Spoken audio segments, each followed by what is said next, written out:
So you'll have to excuse the mess, but the next thing I'm going to be doing with the Marlin Crawler is putting an interior into it. Now there are a lot of interiors available online, and some of which are extremely expensive. So what I've done is, this is just standard stuff. What I've done is I've actually bought the interior for the 4-door Hilux, and I intend on modifying it and getting it to fit into the Marlin Crawler body, which, as you know, is just a 2-door cab. And we'll see what we can do. Hopefully it won't mean too much cutting. And I thought for the money, I thought that this was much better value. There were some kits, interior kits for the Trailfinder, going for like well over £100. I just couldn't justify the sort of money. And then there's also just the standard bench seat that you can get, the Tamiya bench seat that comes with the Hilux or the Bruiser. But again, I think with that, there just wasn't quite enough detail for me. But I think this is sort of the best of both worlds. This was £40, 40 something pounds from RC Bits. Usually get just about all my stuff from them, but the nice thing is that there's actually some metal detailing to go onto the dashboard. There's also some decals with some nice clocks.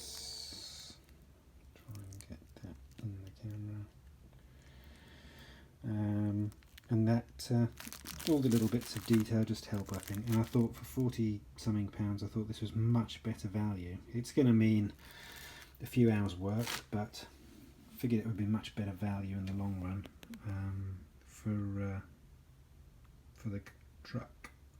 I've made the body up. It's going to be cut, so I'm not painting anything as yet. I've made the body up, and I've got an idea of where I need to cut, because it doesn't need the back seats. These rear seats will be cut off, just leaving the front end. So I just wanted to do a little update on what I've been doing with the interior of the car. As you know, this was the 4-door interior that I've made, and just after a bit of cutting, we have got, let's pop that down, with a little bit of cutting. It's just still a little bit in the rough stages of it all, but I've cut the back off. Don't know where that's gone. It was here somewhere. There. I have cut the rear part of the car off, and we're now just left with the cab interior. So there is a little bit more detail on this interior than the Marlin Crawler interior. It is still rough. I'm going to take it all apart, sand it properly, get it all sorted out. But just cut a couple of notches in the side so that it mounts up nicely on the interior, and hopefully this isn't too difficult to see, but it will just slot in quite nicely.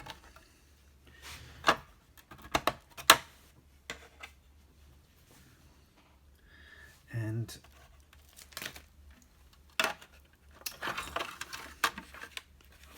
just looking at the side profile of the inside, hopefully you can see that it lines up fairly straight with the doors. It will be a bit better fit and finish once it's actually screwed and lined up, but I've got those fitting quite nicely on the interior, and should hopefully be nice and detailed once it's finished.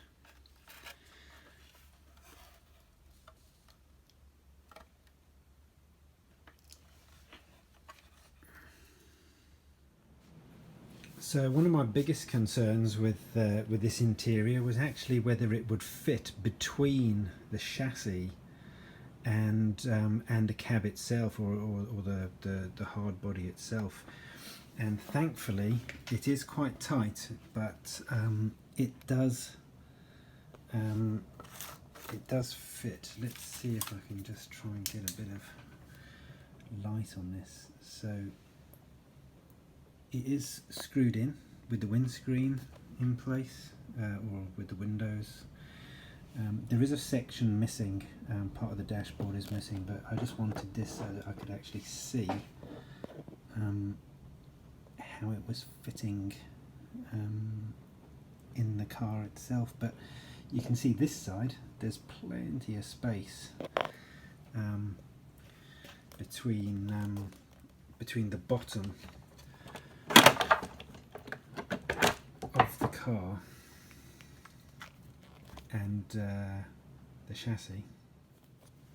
And if I just turn around the body, hopefully you'll be able to see here. Flip this around a little bit, try and get underneath and see it a bit better. The cabling from the speed controller just fits in quite nicely, fairly snug. But yeah, quite happy overall. There might be some issues once the wheel arches are in, but we'll have a look at that. So of course the final thing that needed to be checked, and I must admit I nearly forgot about it, was actually whether the battery would go between the two. I've got a couple of Traxxas batteries, and I know they don't get I know they get a little bit of criticism from some people, perhaps because of the price being overpriced, but I've managed to pick some up at a fairly decent price. But they're probably the fattest ones that I've got, and so using those as an example is probably the best bet. So again, those are fitting pretty nicely with no real issues along the back side of the truck. Difficult to see, but no problems at all. You can see that the holes for mounting pins are lining up okay on each side. So yeah, quite chuffed, quite happy with that. Easier than I expected. Fitted together a lot easier than I expected. I expected to have to do a fair bit more cutting of the interior, but it fits very well.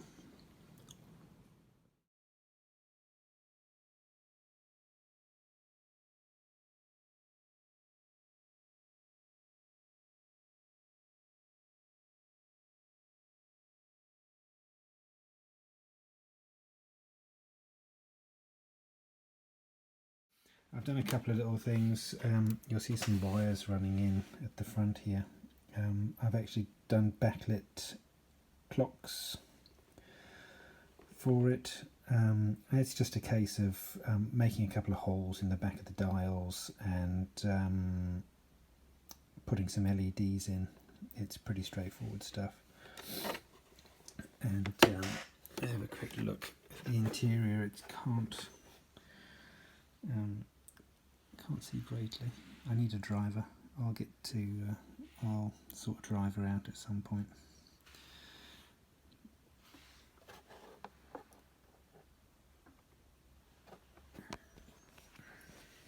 So I'll try and get a bit more the driver's side. Interior, it's a little bit difficult to be honest, because the glass, or at least plastic, isn't the clearest. But I'm quite happy with that.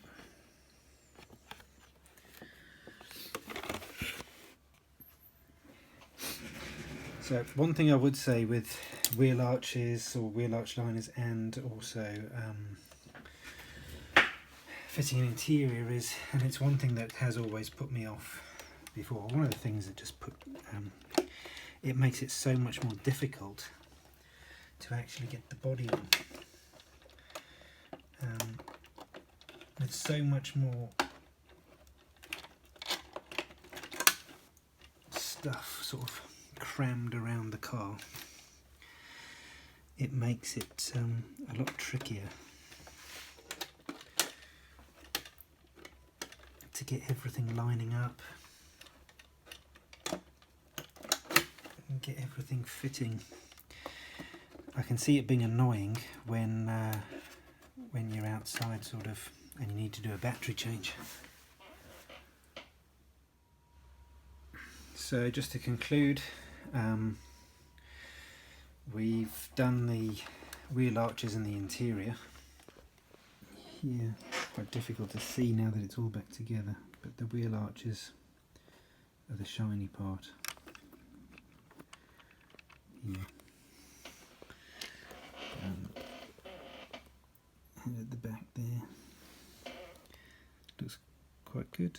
Interior, there's a fair bit of space actually underneath the interior. One thing I would say is with the Marlin Crawler it comes with a toggle switch for off and on, and ordinarily it slots in from the top on the slot on the side of the ESC.